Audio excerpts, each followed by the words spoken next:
They could say, well, if they don't even want to live here, why would I invest here? It is true. And it's the inherent risk, right? And, if we stand back and do nothing, that's where we're going. Mm-hmm. But if we become involved, let me say, put your money where your mouth is. We've got to. Mm-hmm. And it's time, talents.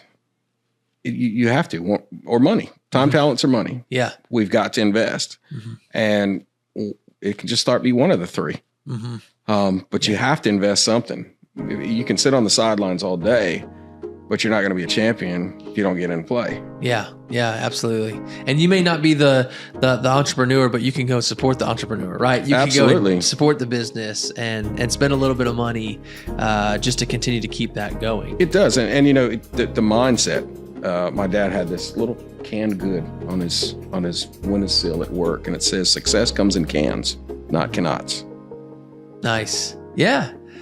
So you can, if you put your mind to it.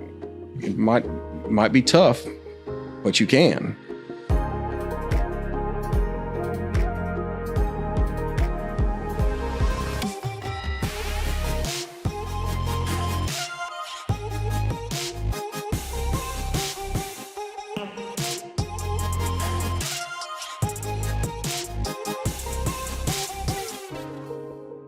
Welcome to the Americus podcast, where we pursue what it means to become a next level neighbor, creating a place we enjoy with the people we love. I'm your host, John Schroeder, and today I am joined by Todd Shufflebarger. Todd has lived a life of service right here in our community, currently the captain of the Americus Fire and Emergency Service. He's also known for his new business that he's starting with a couple of his partners in town. So hopefully we'll hear all about that today. Todd, thank you so much for joining me on the podcast. Thank you for having me. Yeah, absolutely. So I'm curious about your last name.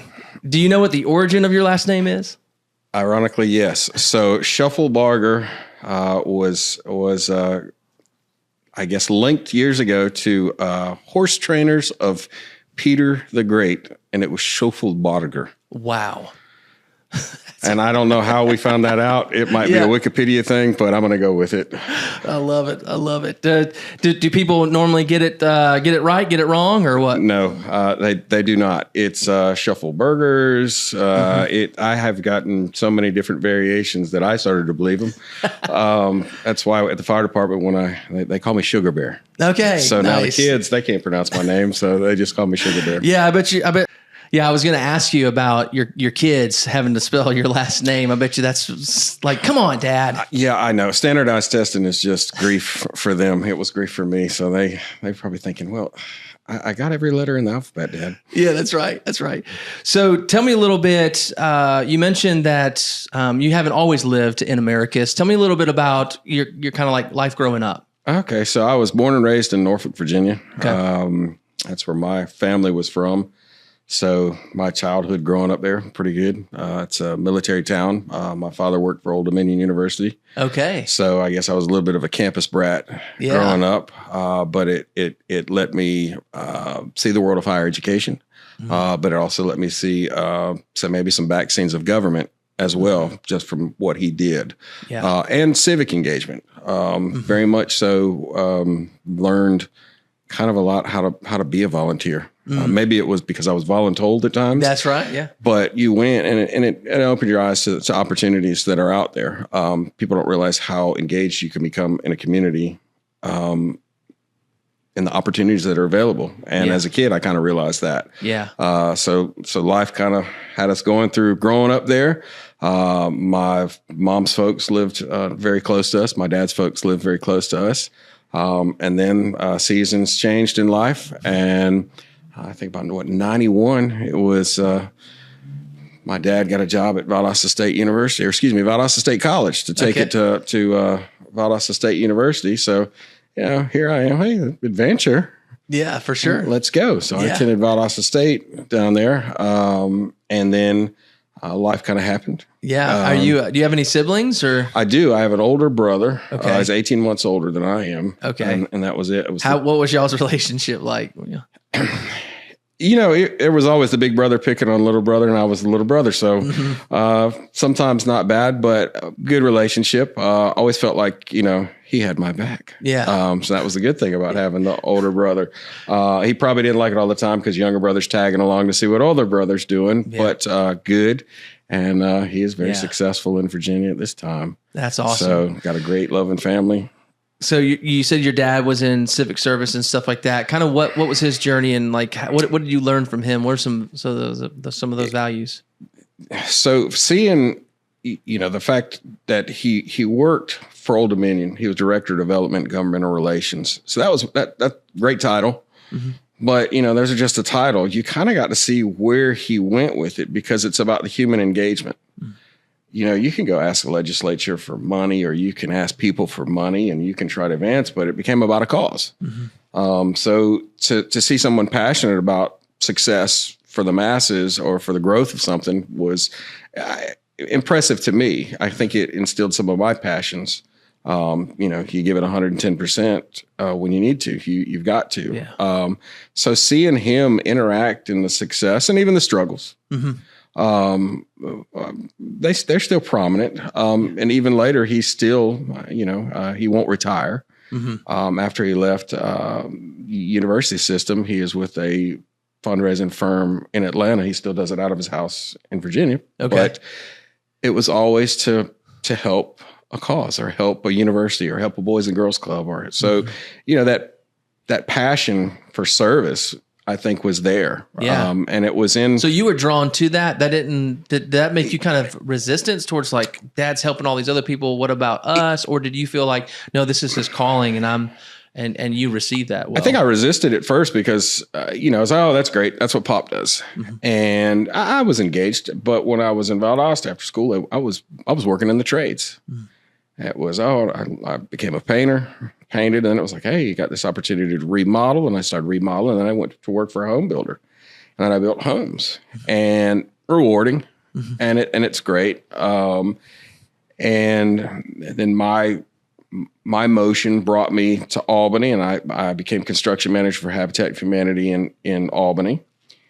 And then that brought me to Americus, building homes with Habitat, and it was rewarding. Yeah. And then season of life, it came, and all of a sudden, what am I going to do? I'm remodeling on my own. Mm-hmm. We had built a house on South Jackson with the fire department. Something in the back of my head, oh man, fire department. Yeah, always loved it. My grandfather was a fireman. Wow. And so a lot of guys, you should come work with us. You should come work with us. Oh, no, it's a little too late in life for that. How old were you about that time? Let's see. I was in my 30s. Okay. And I thought, here I am going to start another career. And so I did it. Mm-hmm. And the ups and the downs, and I'm still here. Yeah. And that was 19 years. Yeah. So what was that? Were you married at the time? Were you? Yes. With kids and everything. So the challenge of, changing professions, I won't say that it was easy. Yeah. But it has been rewarding. Okay. Challenging, but rewarding. For sure. So, but now you have the role of chief, right? Or captain. Captain, sorry. Yes. Captain. So tell me a little bit about that. I mean, looks like you just continue to work your way through. So it did. So when I started, of course, what we call tailboard fireman. You ride in the rear with the gear. Yeah. And I came out at a great time. Learned a lot from the guys ahead of me, which would next be an apparatus operator, the guy that drives the truck, kind of like your mentors and help you up. And then your company officers, captains that were there. And we had a lot of experience when I came on. Mm-hmm. Within the, first 3 years when this lump group of guys retired, it was over 100 years of experience that retired. The chief at the time, I think he was knocking on 35 years. So we had a lot of longevity, but there was a core group of guys that really kind of helped mold you and push you through. Mm. And so the natural progression was like, hey, I want to become an apparatus operator. I want to drive. Mm-hmm. And so I moved up to that, another responsibility. And then through the process of the career, it was time, hey, I'm going to go up for captain. Mm-hmm. And good Lord said, hey, it's your time. And so I was promoted to captain, and it's ironic because you look back now, all these things you're striving for, and you don't really realize what you're getting. Yeah. Yeah. You understand what it is on paper, but the role sometimes it's like, I'm in charge of this station today with these guys. And so it is a responsibility. You've got a lot on your plate. Yeah. I'm interested too, because there seems to be a drive in you to continue to progress. Where does that come from? I think from just growing up, from seeing my parents, how their engagement was. I think even my grandparents, their strive for service. Both of my grandparents, my grandfather and what I call my papa, were both military. And one worked for NASA later on because he was the Army Air Corps, and then worked for NASA Langley. And then my other, he was in the Army, and then he worked for the Naval Shipyard. So I think the service portion, maybe because it was just the natural progression of what you were used to, what you were seeing. But we were active, I guess, civically in service, growing up through our church and through Boy Scouts, through all those. So we were engaged. So I think it became, sometimes I think when it starts young, it becomes second nature. Yeah. It's just something that you do. So, and I think the service mentality is there. Even with me volunteering for Habitat for Humanity when I was young, kind of kept that tie. And who would have thought, hey, we're back here. Yeah, for sure. So, I mean, there's so much to that because, as we see people coming through the workforce today, there's a sense of there's a missing sense of urgency and excitement. It's almost like I just got to get a job to get a job. But there seems to be something in you that's like, but I want to give my best. Not to outperform anybody necessarily, but just because I'm here to give my best, and that gets elevated. It does, and I think there's an expectation that when I came through, when the tone dropped, we're going, and guys were giving 110%. And sometimes it can be the mundane, and sometimes it can be the chaos of a structure fire, the chaos of an incident that we definitely kind of had to step back to be a part of, oh gosh, this is happening. We need to help. Yeah. And so I think it's just part of it. And I think it's just the way that we're trained. And I don't think you can train the mentality of service for somebody. That has to be inherent. But I think you can help mold it, how they respond. Yeah. And I think you have to have that drive to help. Yeah. Yeah. I'm interested. So when did you get into Americus? Oh gosh, that would probably have been 2002. Okay. What were your expectations of Americus? And then how do you describe Americus now to people? So my expectations of Americus were, okay, I'm moving here and I'm still working in Albany at the time. And it was like, oh, okay. I'd been through and I was like, well, there's not much to do here. And I might have been one of those, like what we call in college, the suitcase student, but I was the suitcase resident. I was going somewhere else on the weekends. And then you really had to dive off and go, hey, there's more to do here than what I think. And so, of course, with going to church, your social network changes. So you meet people and it's like, oh, what are we doing here? Or where are we going here? And I think there's more underneath than what people realize. Sometimes we don't even scratch the surface because we think, oh, I need to go do this at the mall, or I need to go here, or I want to go to Outback, and you don't have to. There's still a lot to do here. Yeah. You just have to look for it. Yeah. So what are some key elements or ingredients of Americus that you love to share with people when they ask you? Tell me a little bit about Americus. So I think for me, you have to look at the history. If you come through and you come up Lamar Street and you see the Windsor, there's the Marquee, right? What every other little southern town around is built off of what? The the courthouse or the square. You go through it, but there's really a beauty of downtown here. Where else are you going to find this kind of history? The history of the Windsor, the people that have come through the Windsor, the history that's on the streets, and I guess for me, from being the fire service, I know the history of the fire service around here, and you can look and go, oh, right over here where the Citizens Bank used to be the courthouse, and right next to it was the old fire station. And it's still there. So we get a reminder of that was a fire station where they kept the horses and where the fire pole was. Yeah. So you see the history of it. And even going down to Cotton Avenue where the Cotton Exchange was. And if you really look, there's a lot of history here that people don't realize, even in the fire service. They look at us now and here we are, 2025. And it was Christmas Eve, 1892, when they decided, we're going to have a paid fire service in Americus, Georgia. And as of the new year in 1893, they said, all right, we're going to get on that. And that's how we were formed. Said, hey, we're going to have it. But before that, we were two fire companies. We were the Wide Awakes and the Mechanics. Wow. Don't know where the names came, but one was a black fire company, one was a white fire company. Okay. So look at the separation, right? Okay, was that normal at the time? Yes, it was. But you still had, here's the proof that service was already there. You had two sets of people that said, you know what, I'm going to serve. And those servants' hearts pushed it on to, hey, we need a paid service. So a lot of history there. If you look at it, you can go to Oak Grove Cemetery and look and walk around.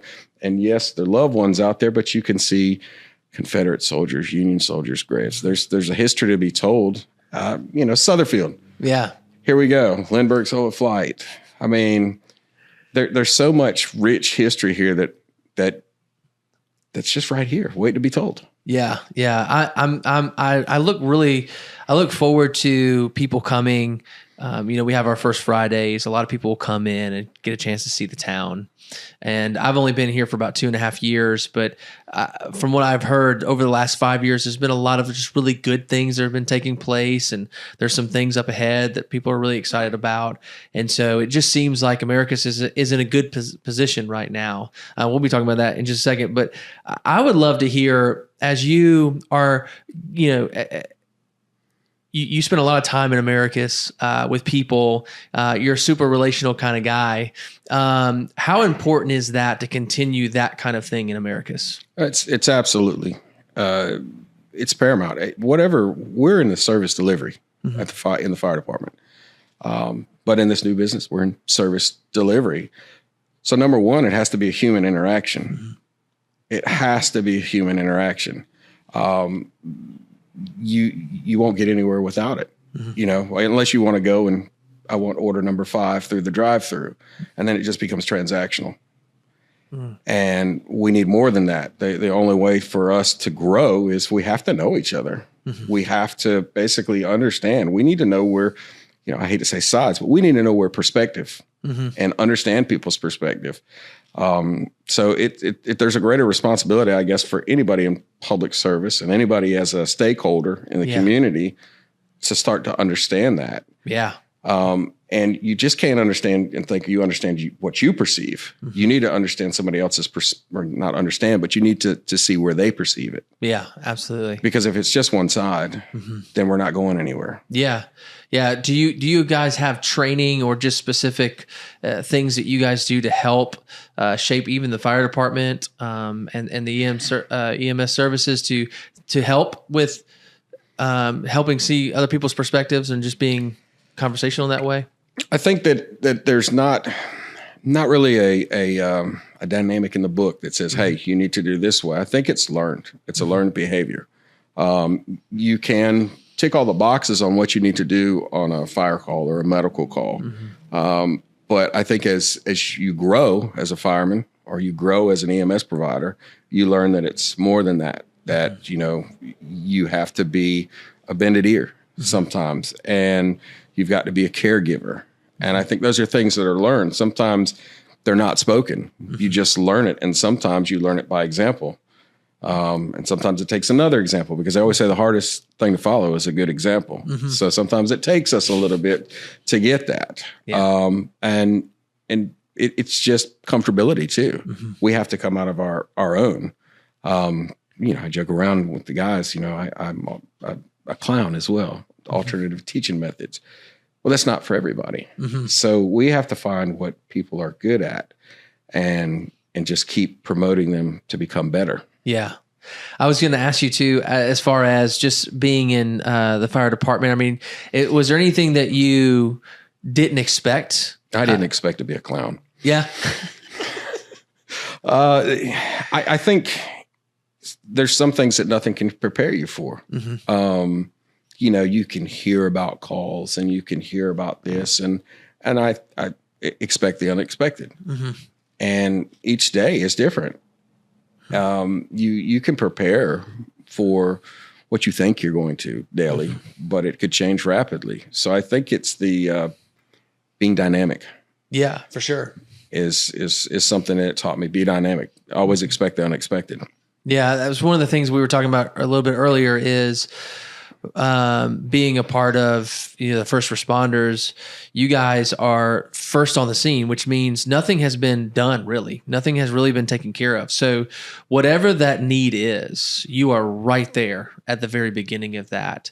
And just the toll that takes sometimes on individuals has got to be very difficult. It can be. I think, sometimes we see people or we see things.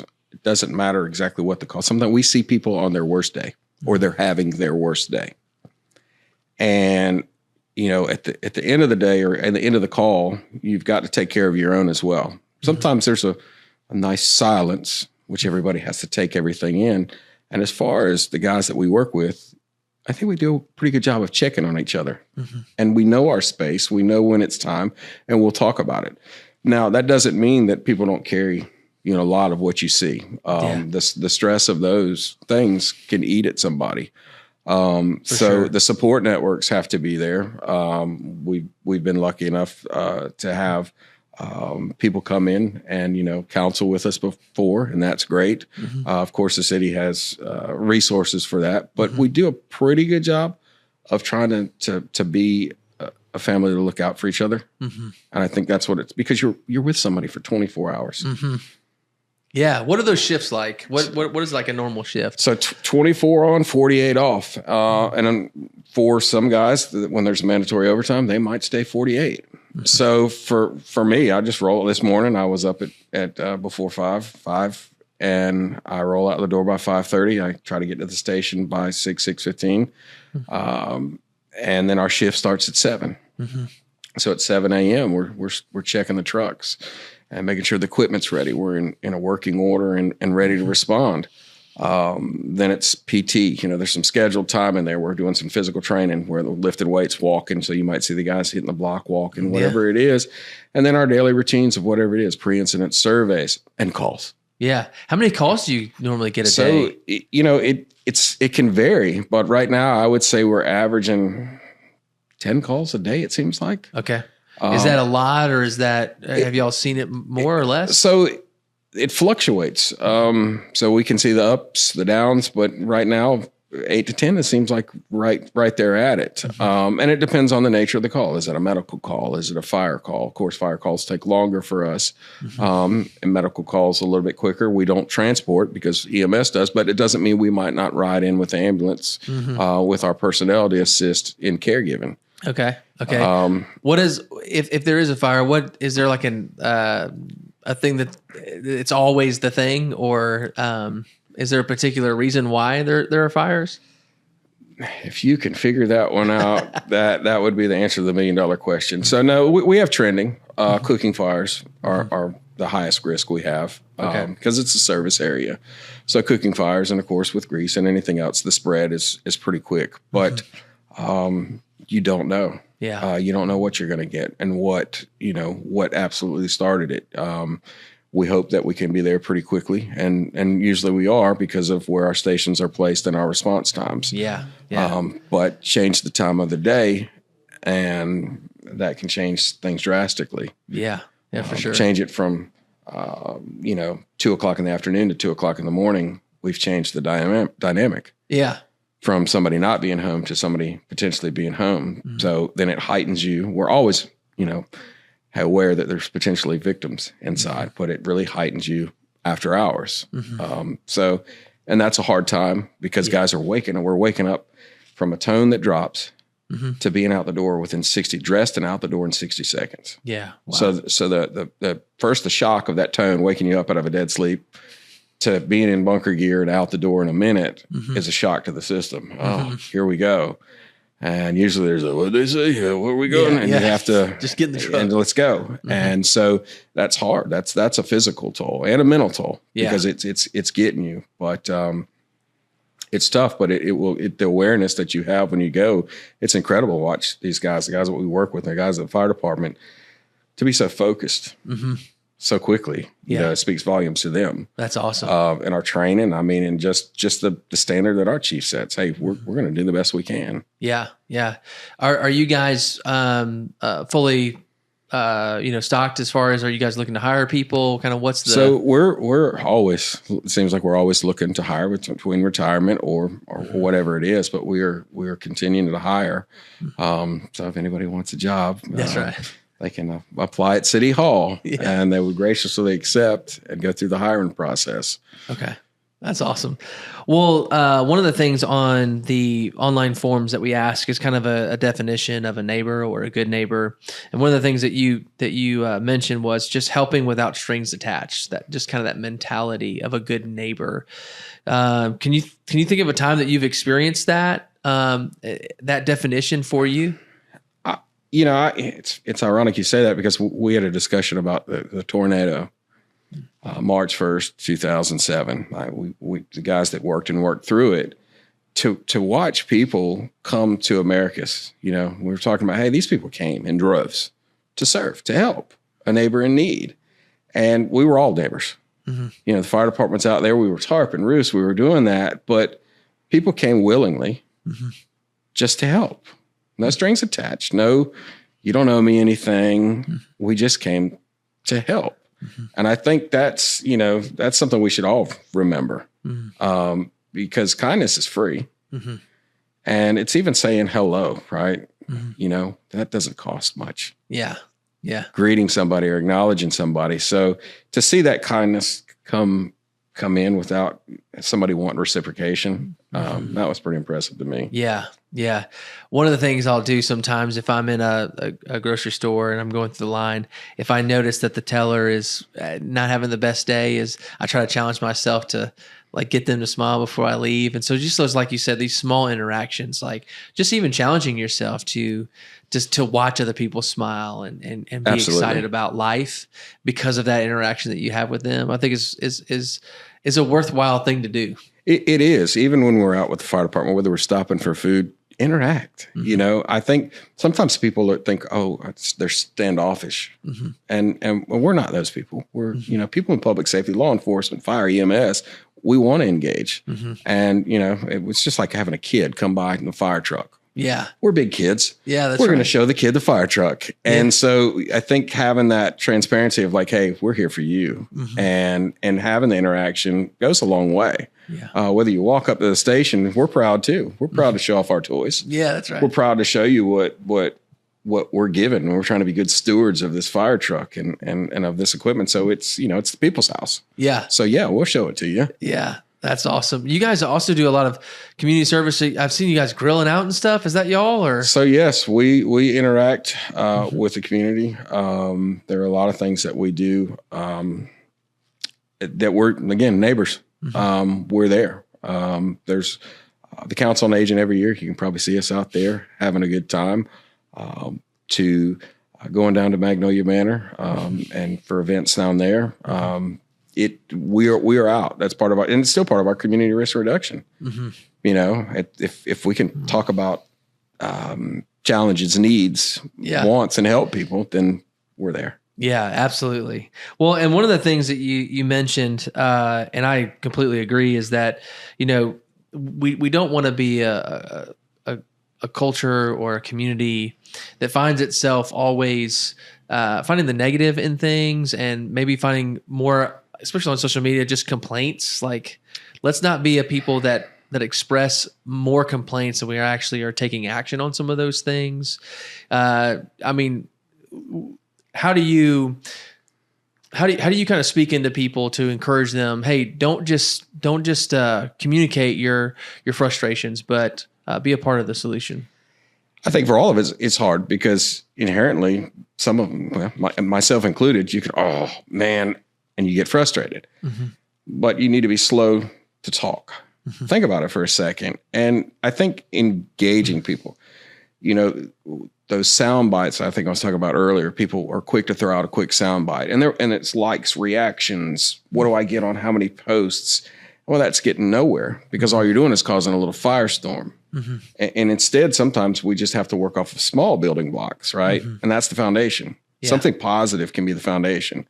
Another building block of positive, another building block of positive. Mm-hmm. And I think it could be different each day. You don't know who you're going to come across that needs something positive, or to just maintain professionally for us, mm-hmm. no negativity. Mm-hmm.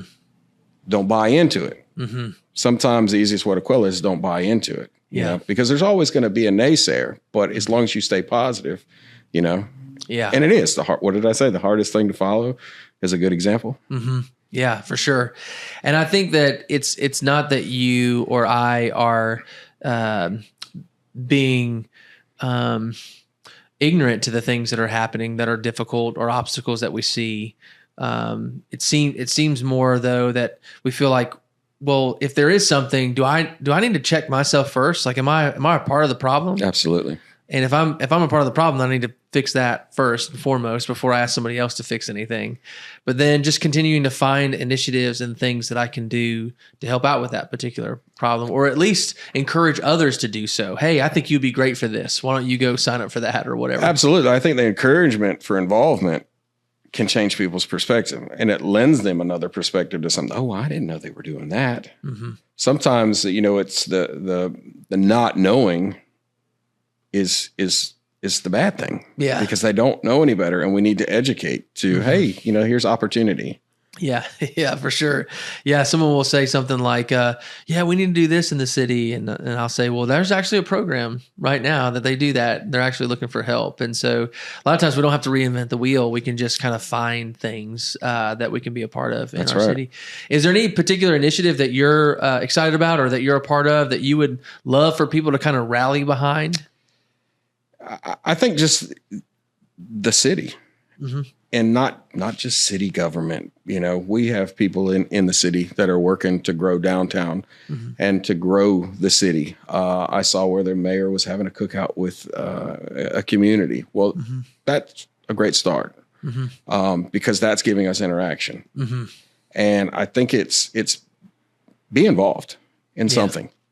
You can't be involved in everything. Mm-hmm. We just don't physically have enough time to be involved in everything, but be good steward of your time, mm-hmm. and give what you can to it. There's so many things that can be, that people can get involved in around here.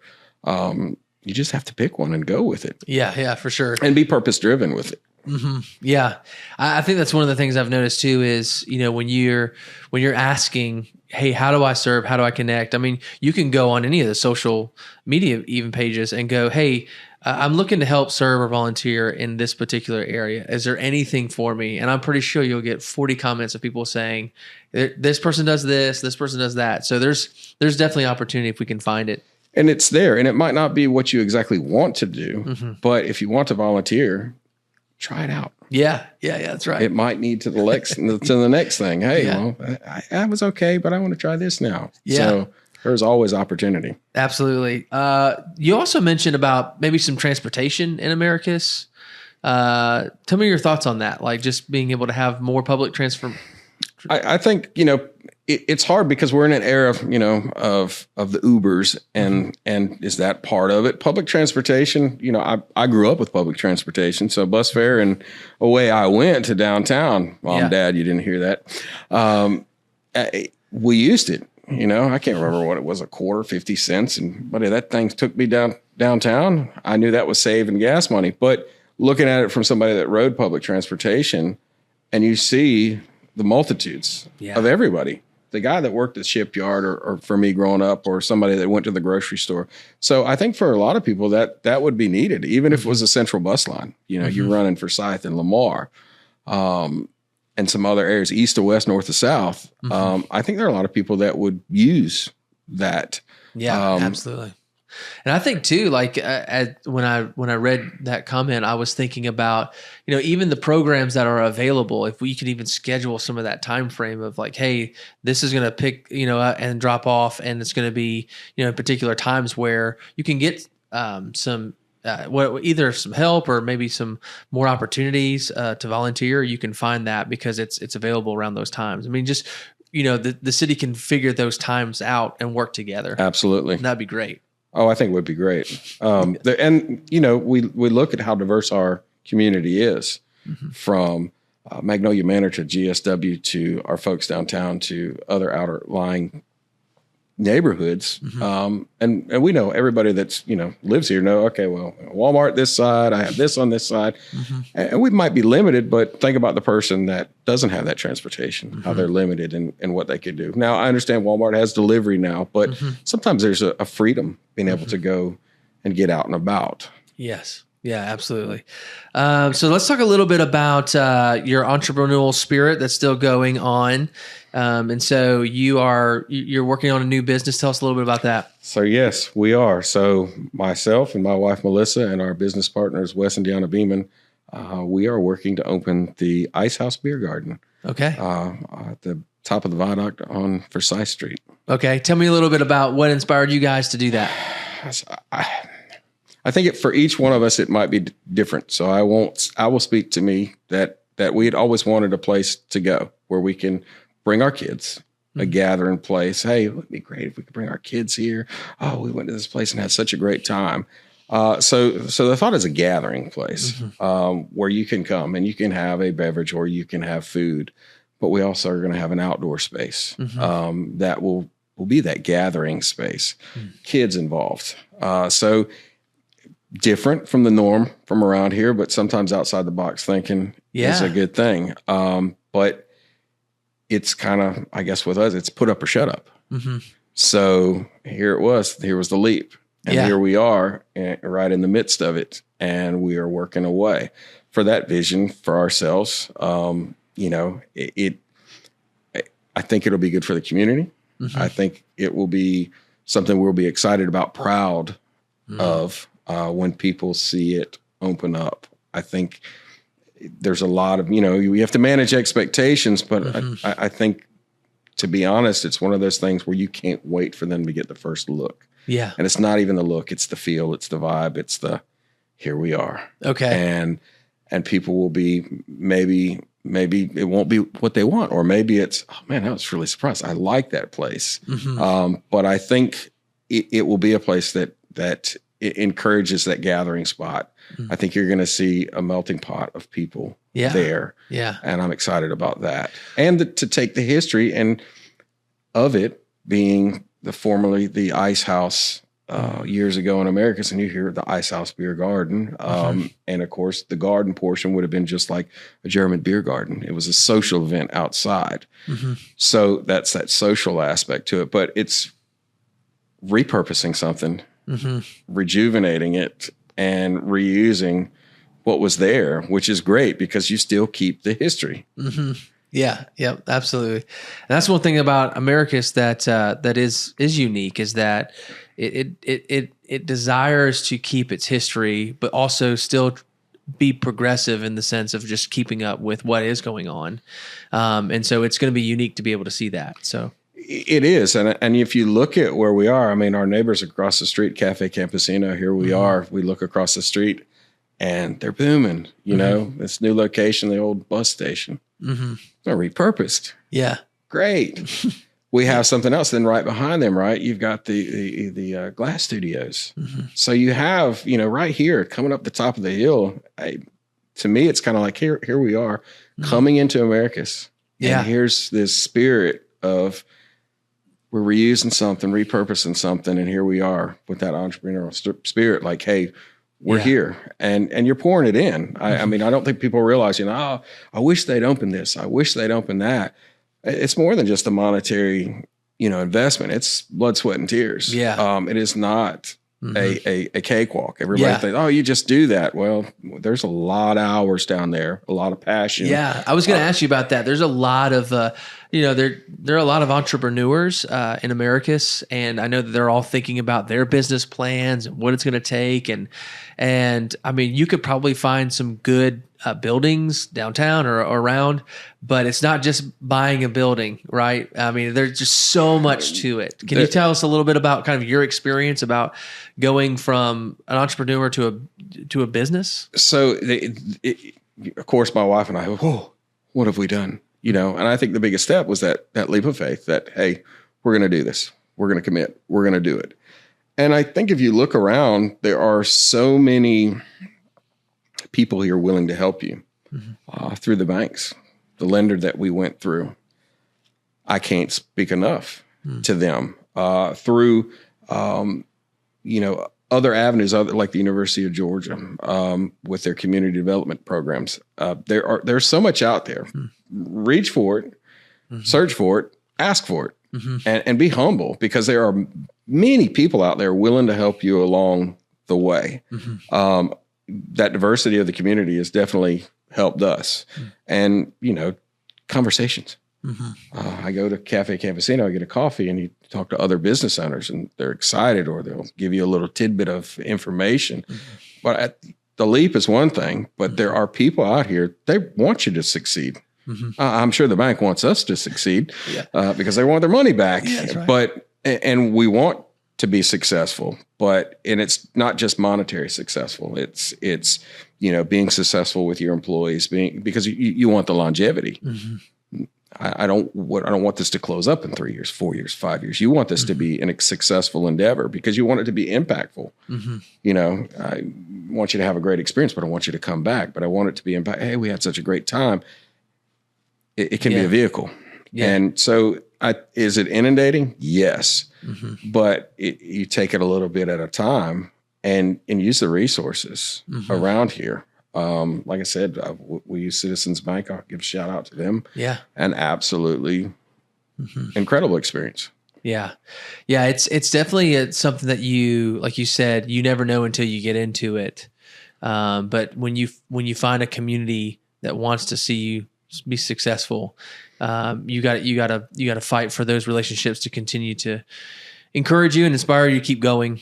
I'm sure of it, because as I've noticed, even looking at downtown, I mean, there's some great buildings that need a lot of renovation. And so it's not just, hey, we're going to throw up a couple boards. It's, you got to go through the fire department. You got to go through all of the things to make sure that it's up to code. And sometimes older buildings are very much not up to code. No, it's challenging. And you look at the Allison building where they're building the living units, and much respect to them, because you're taking a building that the upper floors were vacant for so long, and you're revitalizing it, and you're making it something that is first class. And so people, when's it going to be done?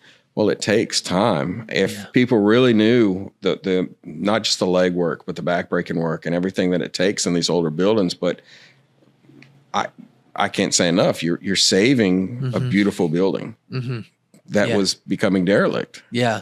Yeah, for sure. And it does take time, but it's a little bit at a time. Yeah, I love that. So even as we're looking towards kind of the future of Americus, in 10 years from now, how do you see, like, what's something that you hope to see? What's kind of the best case scenario? Like, if you could have a magic wand and say, this is what I want to see in Americus, what would that be? I think successful. Number one, and people, what's the metric for success? I think that if you can, the businesses can come in, the businesses that are here, we support them and grow those businesses economically. That's going to help everyone. That's tax-based. That's great. I think that will help the community in itself, because I think the more we keep people here with the opportunities that we have, the more we're going to spend here, but the more we're going to interact here. So that's really spending. Yeah. The more you want somebody and you promote an environment that says, hey, I want to stay here this week and I don't have to go. I'm going to stay and enjoy, right? We're promoting those social interactions, and we're promoting that time that we can spend together. Yeah. Those gathering places, wherever it is, whether it's Pat Place, whether it's down with us, whether it's whatever the place is, if you're having that, you would want that to happen here to grow. You have to grow as a community. Yeah. It's going to take a little bit all the way around. Does GSW grow? We don't know. How many students do they have? Does Magnolia Manor grow? Does the city grow? Do we grow with new developments?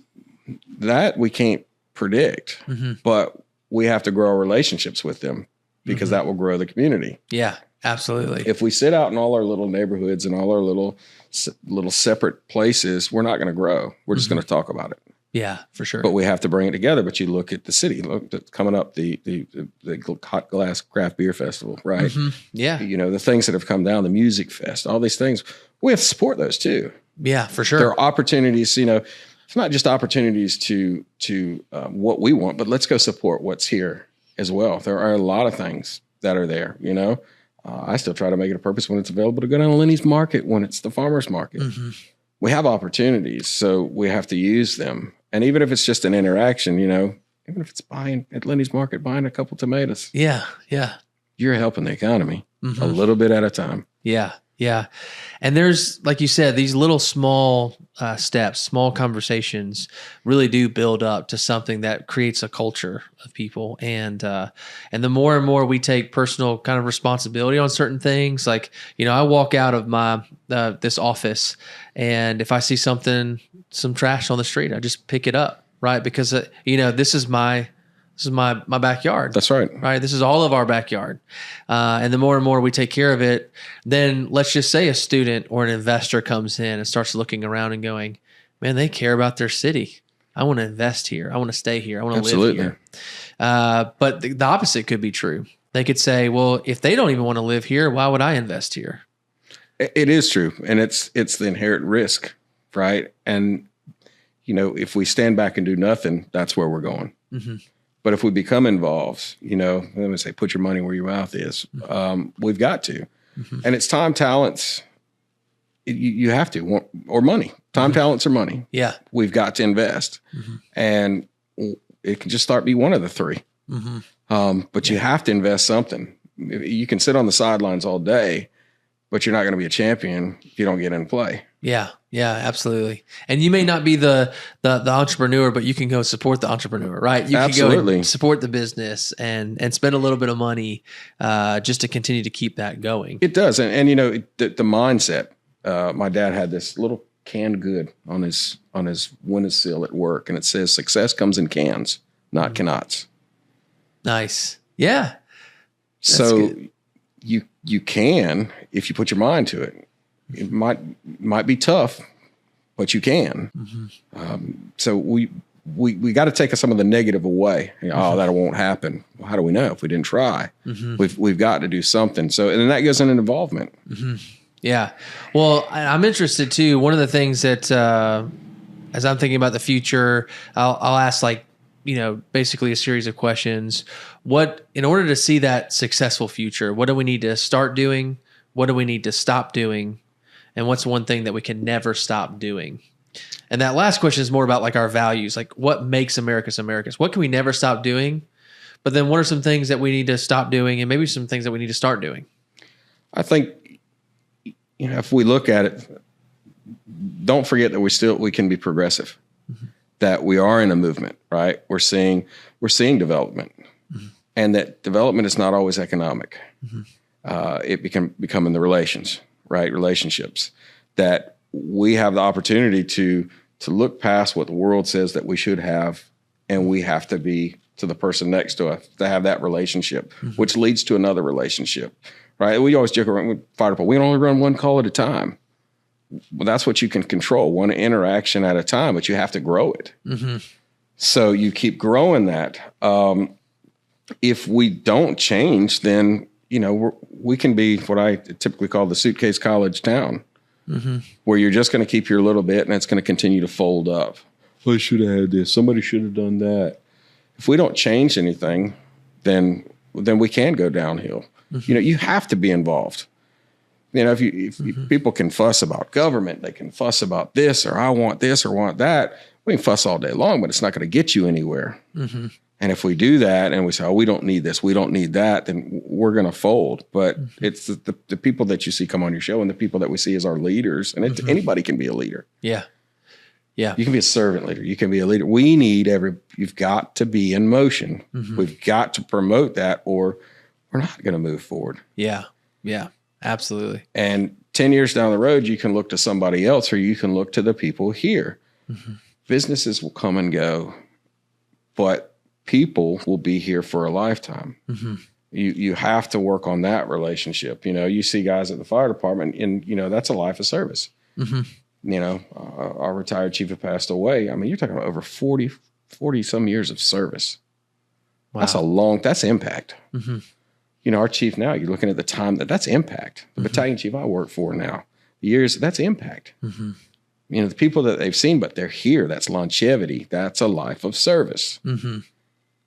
They stuck it out through thick, through thin, through everything else, from the good, the bad, the ugly, and everything in between. They stuck it out. So we can either cut and run or we can stay the course and stay. But we're going to have good days. We're going to have bad days. Yeah, absolutely. Well, and I think one of the things that we're describing too a lot is there are some big things that we hope to see happen. Other people continuing to invest, organizations, the city would make, you know, good decisions for us and be able to use the tax dollars and all that stuff in the right way so that we can continue to move forward.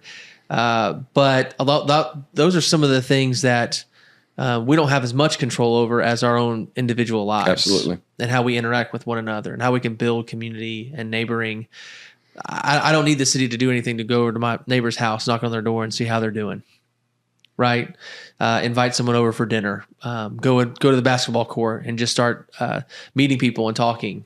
I don't need anyone to tell me to do that. I can just go do that. That's right. It's building a culture that is that neighboring. And it costs nothing. Yeah. Yeah. It's your investment is your time. Yeah. There is no monetary investment. It costs time. And that's your most precious commodity. Yeah. It's that time. Yep. Yep. I know for us, like with me and my son, sometimes it costs a little bit of embarrassment because you don't know how people are going to interact with you if you're going to interact with them.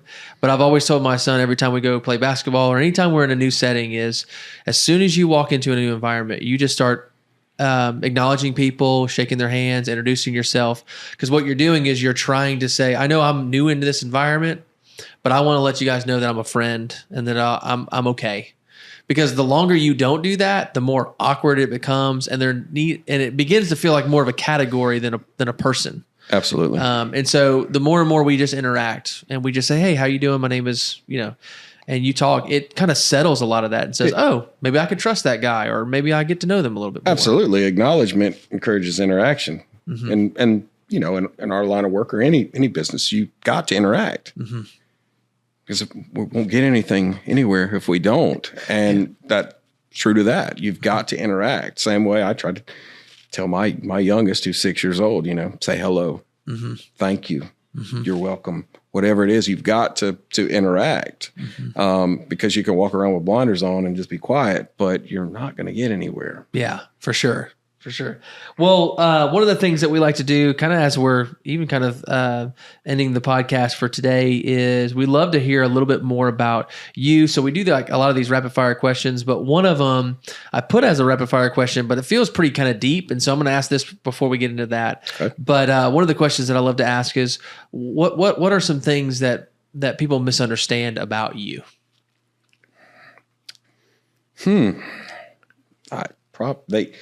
Probably if I'm serious or not, sometimes I have an affinity to cut up being the clown. So maybe they might not, they take that for maybe he's not so serious, but I am. I take my job seriously. I take my service seriously. But I also like my lighthearted moments. Yeah. You just find them where you can. That's right. I think for me, sometimes it's just a release. It's in me. Yeah. And maybe I got it from my father and my grandfather and my papa. But is he being serious or is he not? But I can be serious when I need to be. Yeah, that's right. That's great. All right. Well, so we have a bunch of just rapid fire questions. And so I'm just going to ask a few of them and see kind of what kind of person you are. So we'll start with some easy ones. Are you a coffee or a tea person? Coffee. Is it just black or do you go creamer or what? We go creamer in it. Okay. Black with it comes straight with a little no sugar creamer now. Okay. With my wife buys that for me. And it's Okay. pretty damn Trying to take care of you a little bit more. Yeah, that's right. That's right. Okay. Dog or cat person? Yes. I can't say we have 3 rescue cats and we have 4 dogs and 3 horses at our house. So wow. So who do you give more attention to? My wife. Yeah. There you go. That's a really great answer. Yeah, for sure. Horses, that's great. Do you ride them or do you?